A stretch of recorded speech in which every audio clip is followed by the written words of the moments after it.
Eu desabei em uma terça-feira, com o rosto em uma pilha de cascalho.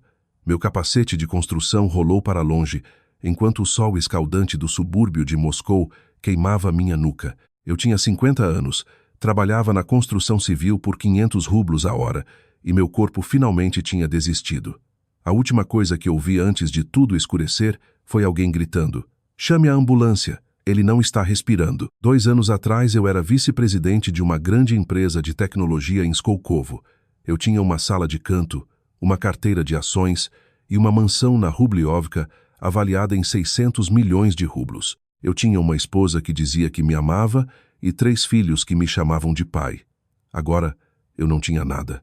Um estúdio em um prédio antigo e acabado em Kapotnia, uma picape enferrujada com 350 mil quilômetros rodados, dívidas no cartão de crédito que chegavam a 1 milhão de rublos e cresciam a cada mês, e um corpo que estava se quebrando em turnos de 14 horas, carregando tábuas e misturando concreto. Minha ex-esposa tinha levado tudo: a casa, as economias, as contas de aposentadoria e a custódia primária de nossos 3 filhos, Elisei, Miroslava e Luca, que ela sistematicamente colocou contra mim nos últimos 2 anos.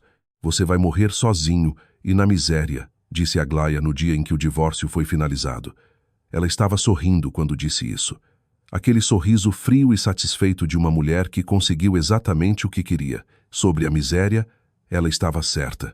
E enquanto eu jazia inconsciente naquela pilha de cascalho, ela quase esteve certa sobre a morte também. Mas ela estava errada sobre o sozinho. Ela apenas ainda não sabia. Acordei sob luzes fluorescentes e o bip constante dos monitores cardíacos. Quarto de hospital, paredes brancas, lençóis brancos, cheiro de antisséptico e comida institucional. Eu já tinha estado aqui antes, ou em quartos como este, visitando amigos, mas nunca tinha sido aquele na cama. Uma mulher de jaleco branco estava ao pé da minha cama, estudando um prontuário com uma expressão que eu não conseguia decifrar. Ela estava na casa dos 40 anos, cabelos escuros presos, um estetoscópio no pescoço. "Senhor Belsky, sou Adra. Daria Sokolova. Como está se sentindo?" Como se tivesse sido atropelado por um caminhão. Minha voz estava rouca, minha garganta seca. "O que aconteceu?" "Você desmaiou no canteiro de obras. Desidratação severa, exaustão, hormônios do estresse elevados. Seu corpo essencialmente desligou." Ela baixou o prontuário. "Você ficou inconsciente por 14 horas. 14 horas? Fizemos exames. Protocolo padrão para casos como o seu." Ela fez uma pausa. Algo brilhou em seu olhar. Confusão, talvez, ou curiosidade. "Vsevolod Afanasievich, preciso lhe perguntar uma coisa. Pode parecer estranho, mas é importante." "Tudo bem. Quem são seus pais biológicos?" A pergunta me pegou de surpresa. Eu esperava que ela perguntasse sobre meu histórico médico, minha dieta ou condições de trabalho, não isso. "Eu fui adotado", respondi. "Meus pais, Afanasy e Pelageia Belsky, me criaram. Eles faleceram anos atrás. Nunca conheci meus pais biológicos." "Adra." Sokolova assentiu lentamente. Ela foi até a porta, verificou o corredor e a trancou. O clique da fechadura pareceu estranhamente alto. "O que está acontecendo?" perguntei.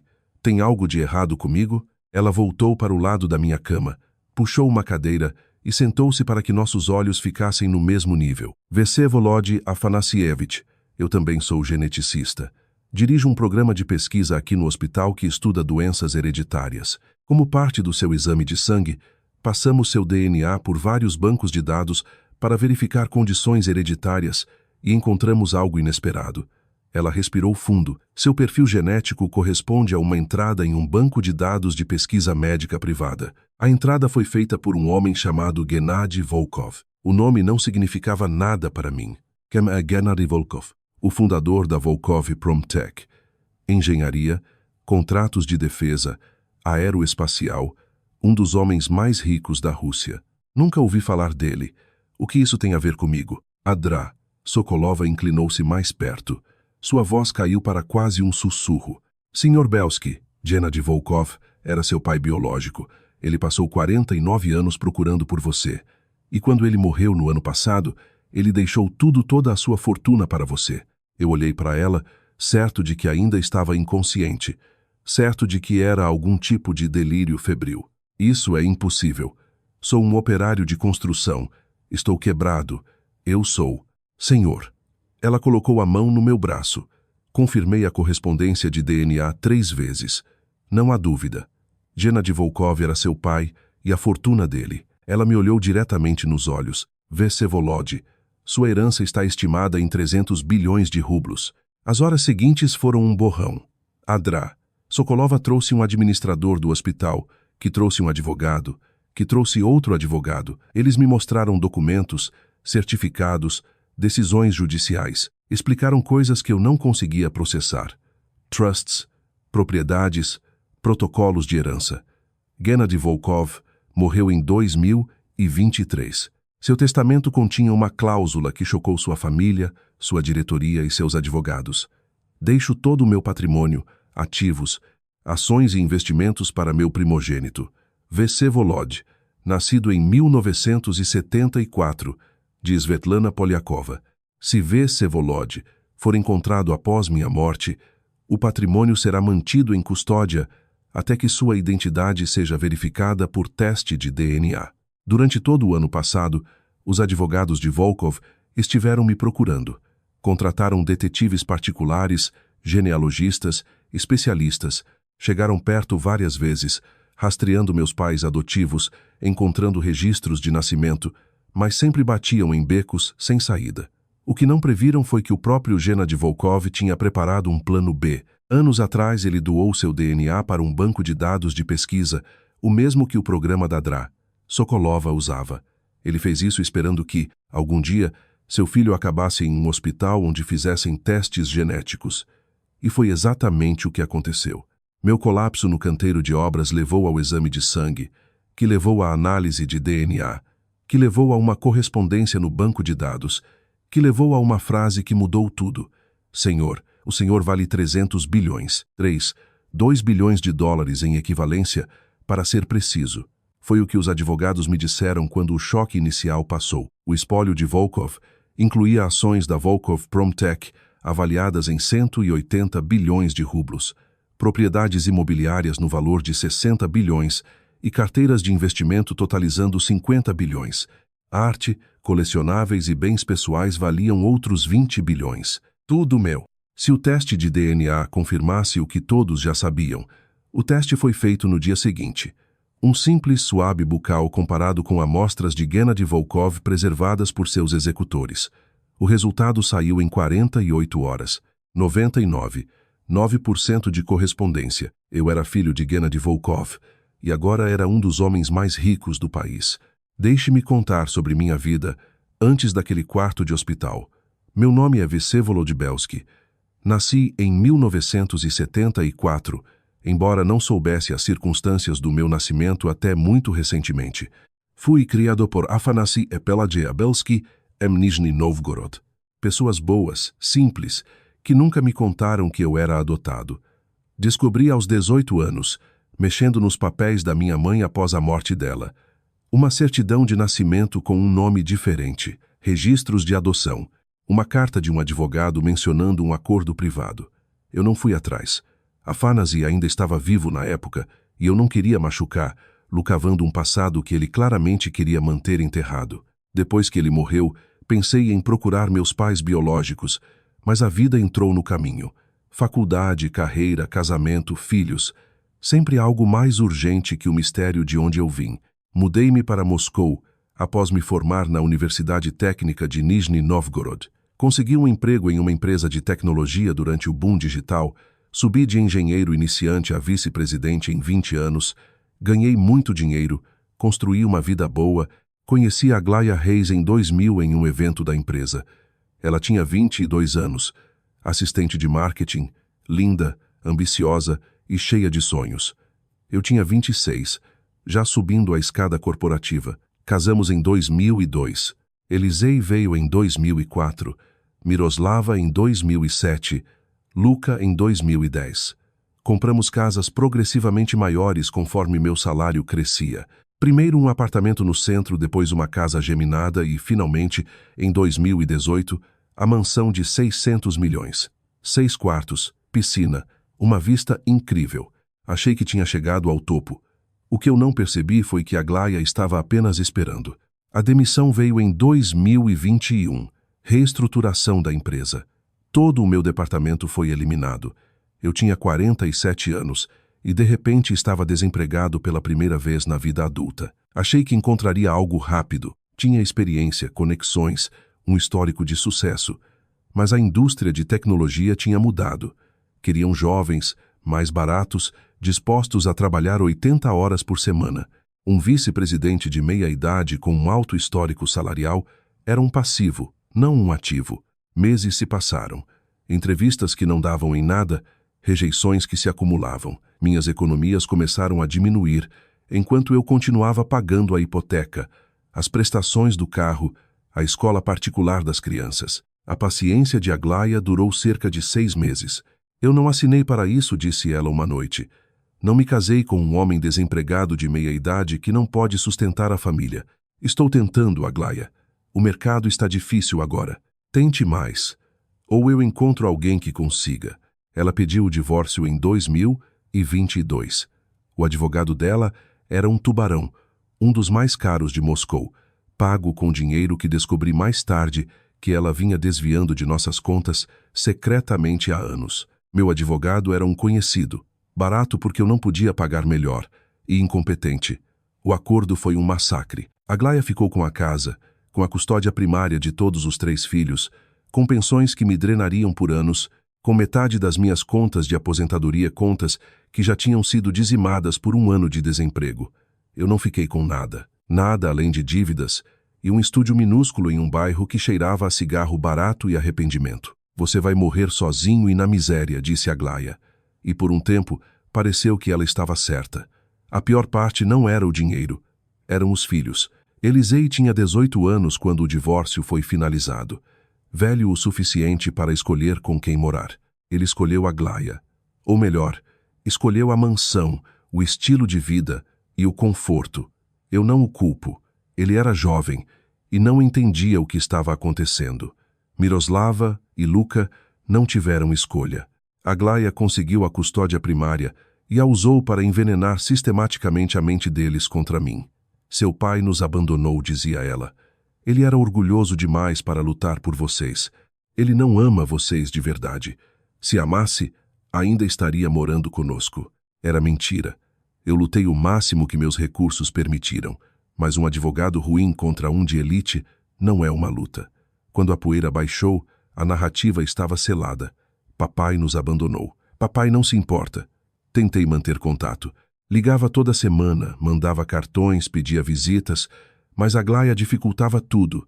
Sempre uma desculpa, e as próprias crianças ficavam frias. Respostas curtas, visitas canceladas e, finalmente, o silêncio. No momento do meu colapso no canteiro de obras, eu não falava com meus filhos há 8 meses. 8 meses de silêncio das 3 pessoas que eu mais amava no mundo. Foi isso que Aglaia tirou de mim, não o dinheiro. Dinheiro se repõe. Ela tirou meus filhos, e eu achei que isso era irreparável. Eu estava errado. A história de Gennady Volkov revelou-se aos poucos. Os advogados me contaram parte. Sua viúva, Eleonora, me contou mais. E os documentos que ele deixou, cartas, diários, completaram o quadro. Gennady nasceu em 1945, filho de um operário e de uma professora. Subiu na vida sozinho, formou-se em engenharia e fundou uma pequena empresa de eletrônicos no final dos anos 60. Em 1974, ela já era a gigante Volkov Promtech e Gennady já era milionário. Naquele mesmo ano, ele conheceu Svetlana Polyakova. Svetlana era secretária na empresa dele. Inteligente, gentil, linda, tudo o que a esposa dele na época não era. Eles começaram um caso. Gennady sabia que era errado, mas não conseguia parar. Quando Svetlana engravidou, ele propôs deixar a família, casar-se com ela, dar um lar ao filho. Svetlana recusou. Não serei a mulher que destrói uma família, disse ela. Vou criar esse filho sozinha. Você pode fazer parte da vida dele se quiser, mas não serei sua amante, nem sua segunda esposa. Gennady respeitou a decisão, embora isso partisse seu coração. Ele abriu uma conta em nome do bebê, meu nome. Planejava apoiar Svetlana, ser um pai. Mas Svetlana morreu no parto, complicações, hemorragia. Quando os médicos perceberam a gravidade, era tarde demais. Ela se foi e eu fiquei sozinho. Gennady queria me reivindicar, me criar como filho, mas sua esposa Victoria descobriu o caso e o bebê. Ela ameaçou destruí-lo. Se você reconhecer esse bastardo, eu tiro tudo, disse ela. A empresa, as conexões, a reputação, direi ao mundo quem você é de verdade. Victoria vinha de uma família influente da nomenclatura soviética. Ela tinha conexões que poderiam esmagar Gennady, e ele tinha outro filho, Sviatoslav, nascido em 1970, que tinha apenas 4 anos. Ele fez uma escolha, a escolha errada, diria mais tarde, mas a única possível na época. Organizou para que eu fosse adotado pelos Belsky, amigos da família de Svetlana que não podiam ter filhos. Criou um fundo que eu receberia aos 21 anos. Contratou pessoas para vigiarem meu progresso de longe, garantindo que eu estivesse seguro. E passou 49 anos tentando encontrar uma maneira de me reconhecer sem destruir a vida de todos os outros. A primeira esposa de Gennady, Victoria, morreu em 1995. 2 anos depois, ele se casou com Eleonora, uma mulher gentil que sabia da minha existência desde o início. Juntos, continuaram as buscas, mas os registros de adoção estavam selados. Os Belsky mudaram-se várias vezes, alteraram levemente seus dados. O rastro esfriou, e eu, já adulto, nunca ousei procurar a verdade. Nos últimos anos, Gennady entrou em desespero. Sabia que seu tempo estava acabando. Reescreveu o testamento várias vezes, mas a essência era a mesma. Tudo para Vsevolod, se ele fosse encontrado. E então, em um lampejo de gênio ou desespero, doou seu DNA para um banco de dados de pesquisa. Se meu filho ficar doente, dizia ele a Eleonora, se ele acabar em um hospital onde façam testes genéticos, talvez achem uma correspondência. Era uma chance remota, mas funcionou. A transição foi avassaladora. Em uma semana, eu era um operário endividado. Na outra, estava sentado na sala de conferências da Volkov Promtech, cercado por advogados que me chamavam de Vsevolod Afanassievich. A herança estava sob custódia há 1 ano, e quando apareci, confirmado pelo DNA e documentos, todos ficaram em choque. Quase tínhamos desistido, admitiu o advogado principal. Mais alguns meses e teríamos começado o processo de distribuição dos bens, conforme o plano B, caridade, fundações. As ações da empresa iriam para Sviatoslav Volkov, meu meio-irmão. O filho legítimo, criado com o nome e a fortuna. Eu tinha medo de encontrá-lo. Esperava ódio, processos. Esse homem tinha acreditado a vida toda ser o único herdeiro. E agora, um estranho chegava e levava tudo. Mas Sviatoslav me surpreendeu. Eu sabia sobre você, disse ele, quando finalmente nos encontramos em seu enorme escritório com vista para o rio Moscou. Papai me contou quando eu fiz 30 anos. Me mostrou fotos, explicou suas escolhas. Você não está com raiva? Raiva? Sviatoslav deu um sorriso amargo. Fiquei furioso por anos. Odiei esse irmão fantasma que roubou o coração do meu pai sem nem estar presente. Mas agora tenho 54 anos. Dirigi essa máquina por 20 anos. Tenho mais dinheiro do que poderei gastar em 10 vidas. E vi meu pai morrer com o arrependimento no rosto. O arrependimento de não ter te conhecido. Ele se levantou e estendeu a mão. Não vou contestar o testamento, Vsevolod. Era a vontade do meu pai. E, honestamente, estou cansado. Quero cuidar da minha família, viver para mim antes de ficar velho demais. Apertei a mão dele. O que será da empresa? Quero que você a assuma. Não imediatamente. Você precisará de tempo para aprender. Mas, no fim das contas, você é o primogênito de Gennady Volkov. Você deve dirigir o legado dele. Era demais. O dinheiro, o poder, a responsabilidade. Mas entendi que era exatamente o que eu precisava. Um propósito. Um sentido para acordar de manhã. Eu tinha perdido tudo. E agora me davam a chance de construir algo novo. Eu não pretendia desperdiçá-la. Aglaya soube de tudo 2 semanas depois. A notícia ecoava em todos os canais. Encontrado herdeiro misterioso de fortuna bilionária. Meu rosto estava em todo lugar. O operário que virou oligarca, ela me ligou pela primeira vez em meses. Seva.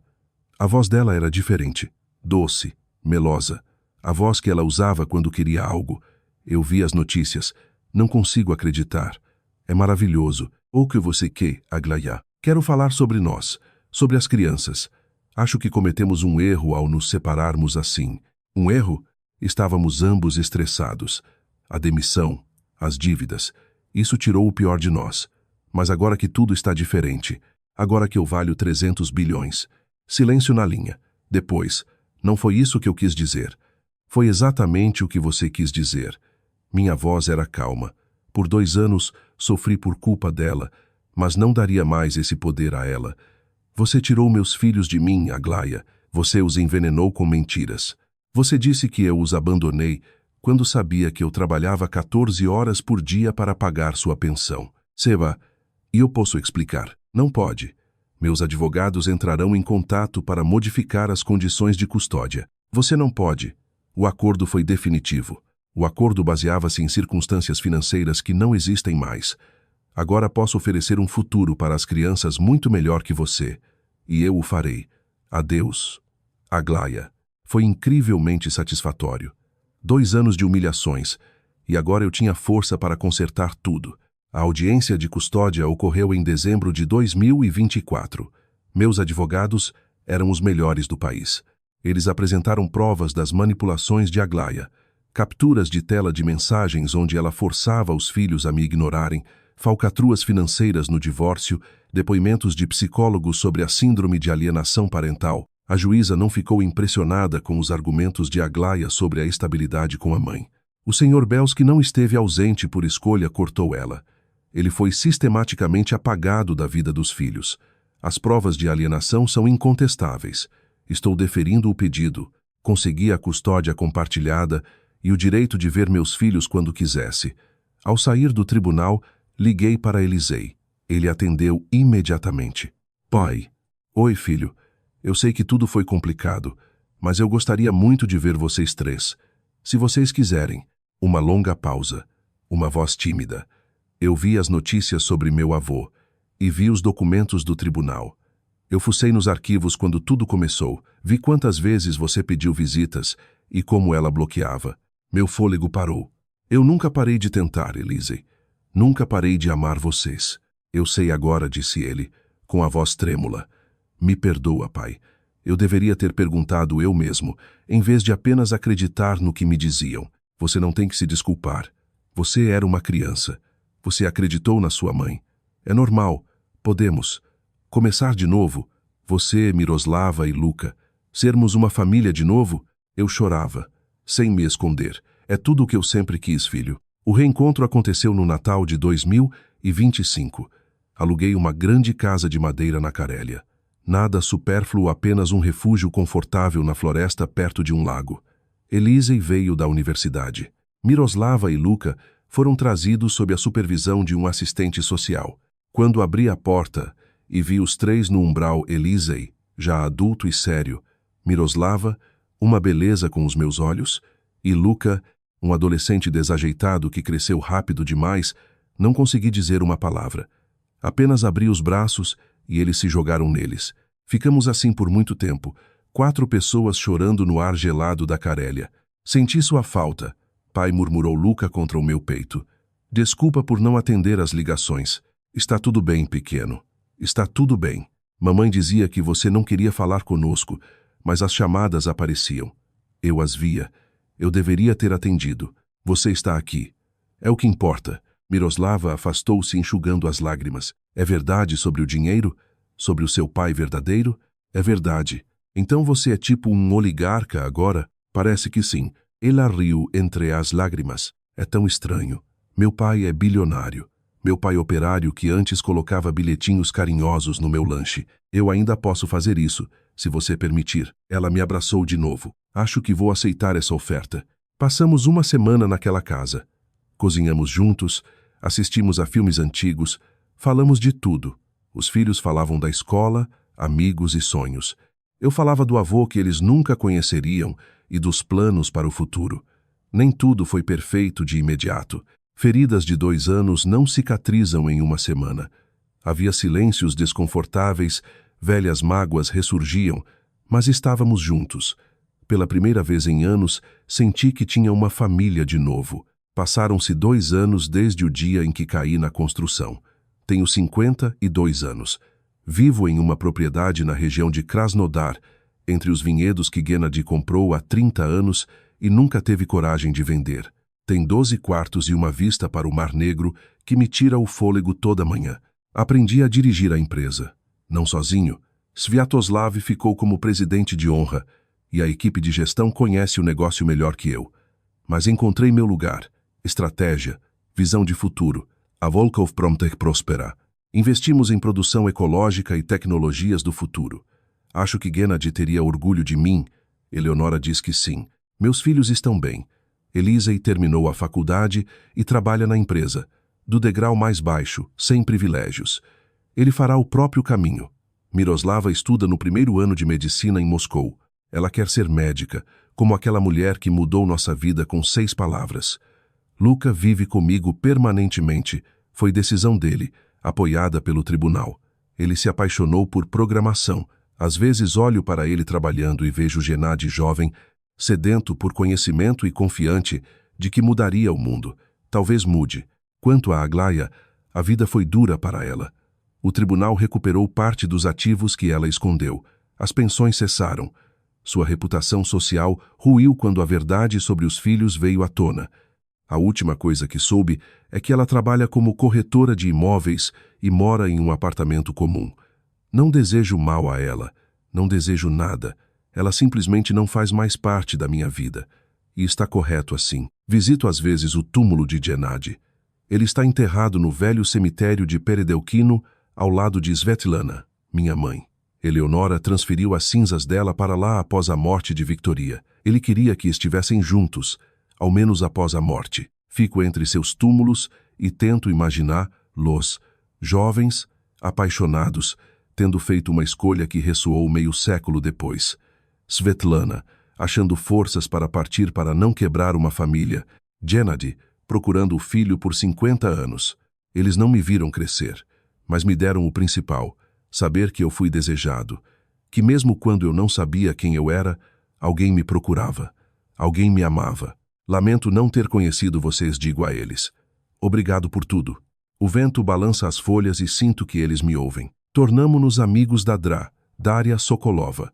Fiz uma grande doação para o programa dela, testes genéticos para pessoas adotadas procurando seus parentes. Fundamos a Fundação Belsky Volkov, que ajuda gratuitamente as pessoas a encontrarem suas raízes pelo DNA. É o mínimo que posso fazer para agradecer ao destino por essa chance. Às vezes me lembro daquela obra, da pilha de cascalho, do capacete, do sol escaldante. Eu estava morrendo ali, talvez não fisicamente, mas espiritualmente, com certeza. Eu acreditei na Aglaya. Acreditei que eu não era nada. Mas a vida tinha outros planos. Às vezes, o momento em que você atinge o fundo é o momento em que tudo começa a mudar. Aquele desmaio me salvou, colocando-me nas mãos da médica certa. Não acredito em destino como uma força superior, mas acredito na segunda chance. Acredito que, por mais escuro que esteja, sempre há a probabilidade de algo inesperado surgir. Um telefonema, um teste de sangue, 6 palavras sussurradas. A vida assusta e encanta ao mesmo tempo. É manhã de domingo. Estou no terraço da minha casa, perto de Gelendzhik, e olho o amanhecer sobre as vinhas. Luca está na cozinha preparando o café da manhã. Ele se tornou um excelente cozinheiro. Elisei e Miroslava virão para o jantar hoje. Tenho uma xícara de café na mão. Café bom. Não aquele substituto que eu bebia em Kapotnia. Tenho 52 anos. Tenho bilhões.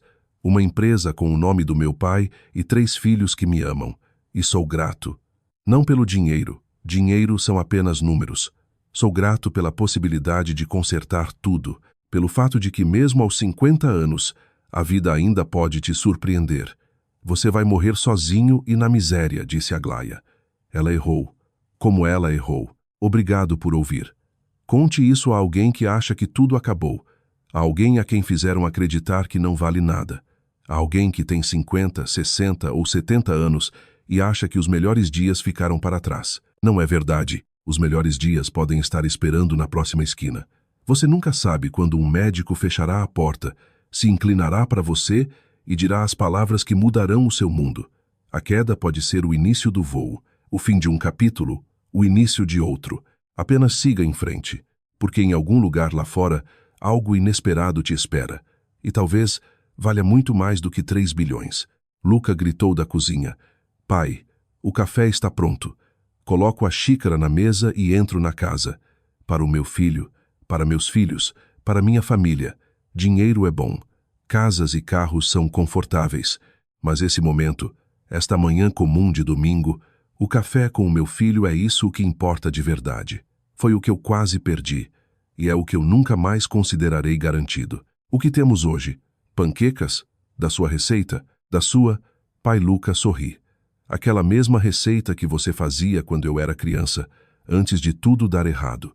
Achei um cartão com as anotações nas suas caixas velhas. Olho para o prato. Panquecas em formato de animais.